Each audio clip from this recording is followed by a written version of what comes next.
Welcome to our channel. Today we how to install Outreach.io integrations for sales engagement, detailed guide step by step clearly. To begin, log into your Outreach.io account. Once logged in, navigate to the settings icon located in the bottom left corner of your dashboard. In the settings menu, look for the integrations option. Click on integrations to access the integration settings. Here, you will see a list of available integrations that can enhance your sales engagement.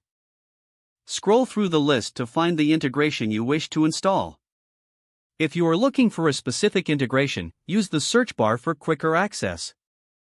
After selecting the desired integration, click on it to view more details. Read through the overview and benefits to ensure it meets your needs.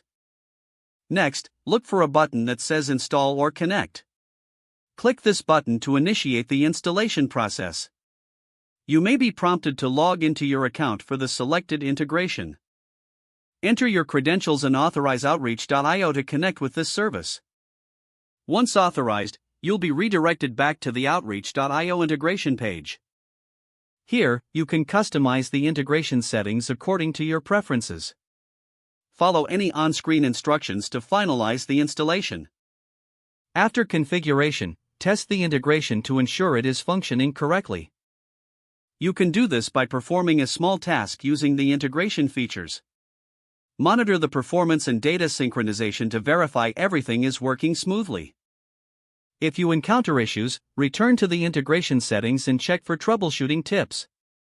Once satisfied, you can start using the integration to enhance your sales engagement efforts. If the page does not load, refresh the browser or try again in a private or incognito window.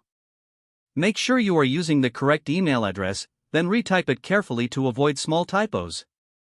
If your password is not accepted, use the reset option and create a new strong password you can remember.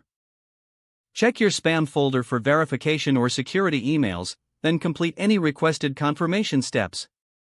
Enable two-factor authentication if available to improve account security and reduce unauthorized access risk. After signing in, review your profile details so your contact information and settings are accurate and current. If you see an error message, note it down and try again after restarting your device and internet connection. Log out when you finish, especially on shared devices, to keep your account and payment information secure. Don't forget to like this video and subscribe to our channel for more step-by-step tech guides.